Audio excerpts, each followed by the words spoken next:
here today to challenge the way we think about food and civilization. We live in a mobile, highly technological, largely urban civilization. Our food markets are bursting with produce. We have an amazing global system that brings food from all over the world to those who can buy it. And there's the rub, to those who can buy it. In 2008, the food prices spiked and food riots broke out in 30 countries. Governments fell. At the time, I was working as the science advisor to the US Secretary of State, then Condoleezza Rice. And she asked me to organize a high-level meeting on this food price crisis. Secretary of Defense, Bob Gates, was there. He understood the implications. In the ensuing years, food prices moderated, then spiked again, and the Arab Spring began. Angry protesters burning tires, blocking roads and attacking the police with fireworks in the Algerian capital. They are protesting over the rise in food prices and unemployment. We do not accept this government because we have been suffering for 10 years, and 10 more years are coming and nothing will have changed. Anti-riot squads deployed in many Algerian cities as a simmering anger threatens massive protests in the oil and gas-rich North African country. The government is humiliating us. They're raising the price of sugar. We have to pay the rent, the electricity, water, sugar, and oil. We're all poor. You all know how that came out. And if you think that's a coincidence, watch this. The red lines mark when, and the flags mark where food riots happen. A scary thought. Can the stability of governments, indeed civilizations, ride on food? Let's go back for a moment and look at how civilizations started. For most of our history, we were hunter-gatherers. We spent our days gathering and capturing food. Then about 10 or 20,000 years ago, we began to adapt plants and animals better to our own needs and settle down to grow and herd them. That, of course, is called agriculture, and it allowed us to feed more than ourselves and our families. We could feed scribes, artisans, warriors, and kings. These are scenes from a 3,000-year-old Egyptian tomb. Cities and civilizations flourished. What I'm saying is simply this. All of human civilization emerged because we figured out how to produce surplus food. For millennia, civilizations rose and fell, lasting largely until the land wore out or until the neighbors invaded, having worn out their own. Even at the turn of the 18th century, Thomas Malthus told us that we were doomed to hunger and strife because our numbers inevitably grew faster than our ability to produce food. Well, if Malthus thought the game was over when we were just 1 billion people on the face of the earth, how did we get to today's 7 billion? Well, it was just the time, about the time that Malthus was penning his gloomy predictions, that science began to enter agriculture in earnest. Over the next 2 centuries, 3 key innovations transformed agriculture. These were fertilizer, synthetic fertilizer, genetics, and the internal combustion engine. These 3 innovations set in motion the most profound changes in human civilization ever. Now, plants do something quite extraordinary. They make sugar out of water and thin air. Well, of course, the carbon dioxide in the air. They also need nitrogen, but most plants can't use atmospheric nitrogen. Manure contains nitrogen in the right kinds of compounds, and of course, it's been used since time immemorial to fertilize crops. Problem is, there isn't much nitrogen in manure, so it takes a lot of it to fertilize crops. And of course, you have to feed the animals that produce the manure. So about a century ago, Fritz Haber and Karl Bosch figured out how to convert nitrogen in the atmosphere to compounds plant can use. That's done in huge plants all around the world today.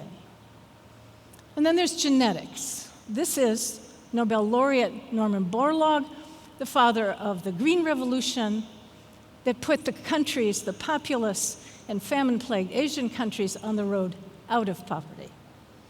Now, what you might not know is that the Green Revolution was based on mutations, genetic changes that allowed plants to use fertilizer, nitrogen fertilizer, more efficiently, doubling and tripling yields. Genetic modification, GM. Today we vilify that.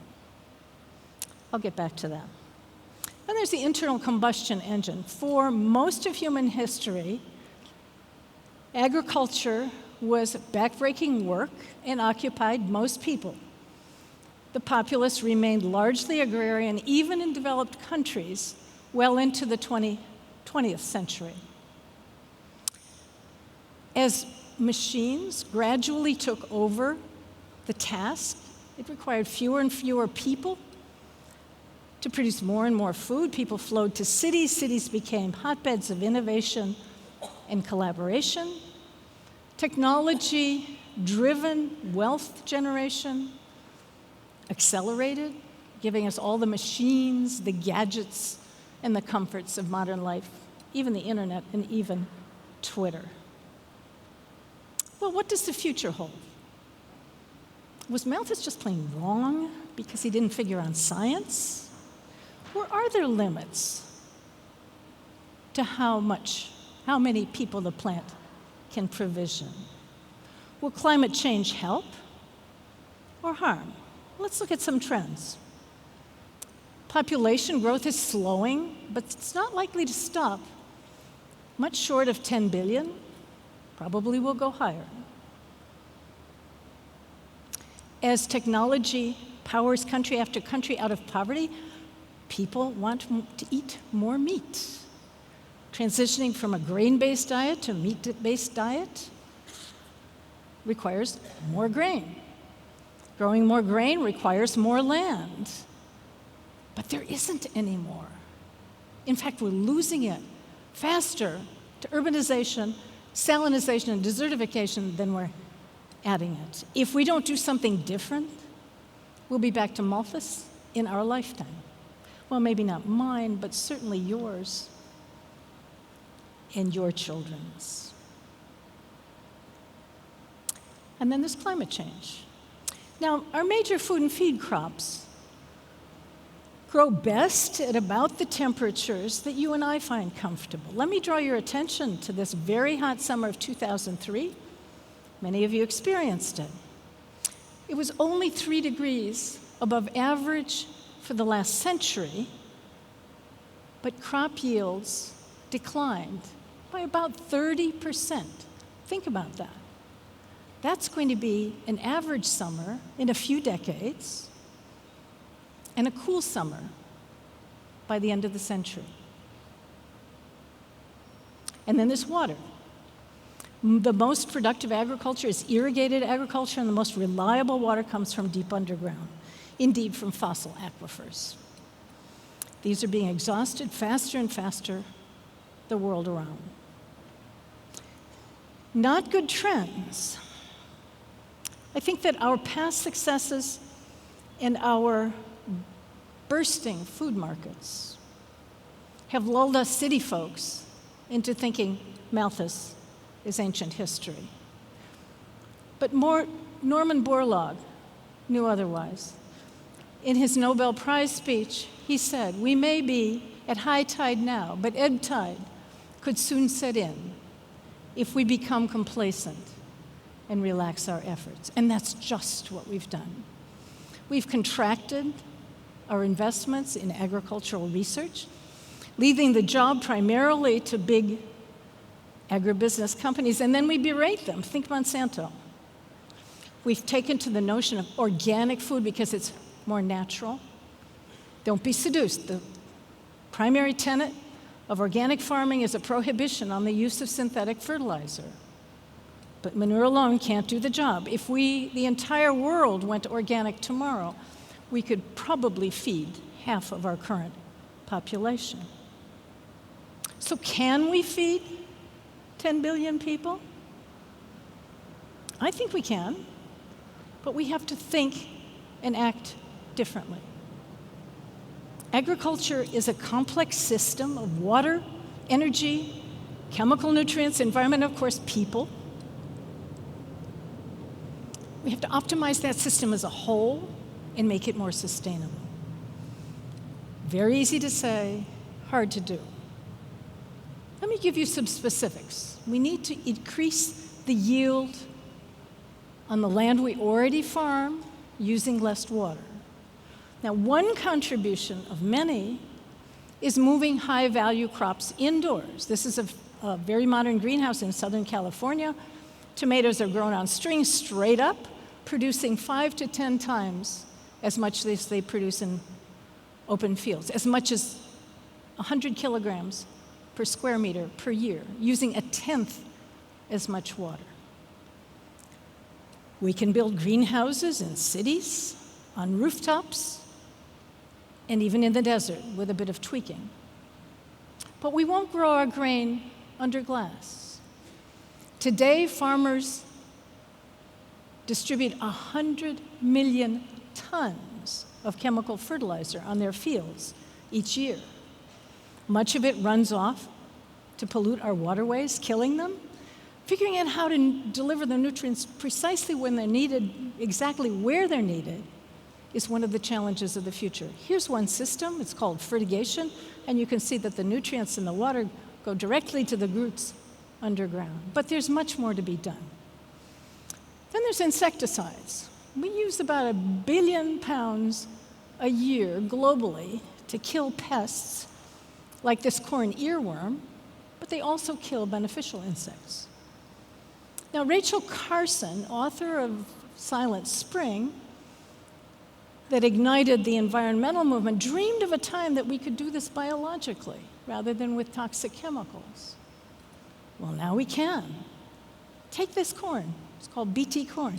Same as any other corn, except it has one extra gene in it, taken from a safe bacterium used as a pesticide by organic farmers and put directly into the genome of the plant.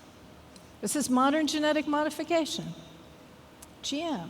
The plant produces the bacterial protein, and it affects only the plants the insects that munch on the plant. Insecticide use has gone down a lot worldwide with the use of these plants, with these crops. Beneficial insects flourish, and farmers' prices go down. But there's much, much more that can be done. We can look forward to crops that withstand drought, that use nitrogen more efficiently, that tolerate heat, and they're frankly more nutritious for us. But contemporary genetically modified crops are the only ones that have gotten the GMO moniker, and it's a fearful word. Google it, and you'll be astounded. GMOs have been blamed for farmer suicides in India, tumors in rats, and every manner of human ill, from autism to obesity to infertility and cancer. Scary. Fortunately, none of it's true. Indeed, after 25 years of government research, the EU published a report basically summarizing the 25 years of research, costing upwards of 300 million euros, by saying very simply that modification of plants by GM techniques is no more dangerous than modification of plants by other techniques.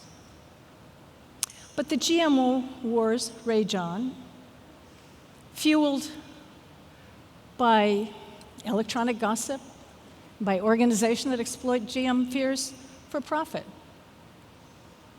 Fears sell better than facts. Important work on GM crops has been destroyed the world around, like work on this golden rice, vitamin A-enriched rice.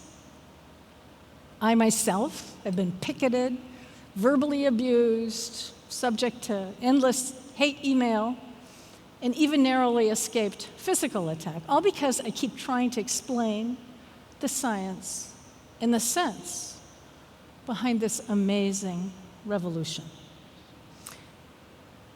We are approaching a tipping point. We expect 10 billion people for dinner in the not-too-distant future. How we meet their demands for food will again reshape civilization. Will we continue to ignore facts and cling to fear-based belief systems? Will the glowing embers of poverty-based social instability flare into civilization-consuming conflagrations? Or will we be able to develop, test, and actually use new technologies?